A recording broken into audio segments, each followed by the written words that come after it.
దేవుని చిత్తమును నెరవేర్చే బిడ్డలుగా ఉంటామని ప్రభు అయిన క్రీస్తు వారు తెలియపరుచున్నారు. ప్రభునామమునకు స్తోత్రములు కలుగునుగాక. ఆమెన్. यीशु मसीह की जय। तेरी बातों के खुलने से प्रकाश होता है, उससे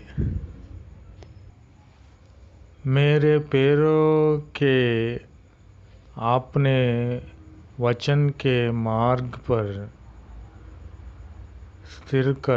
स्थिर कर। यीशु मसीह की जय।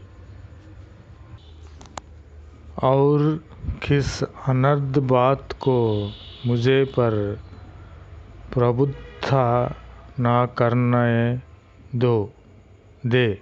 यीशु मसीह की जय। आमीन, आमीन, आमीन।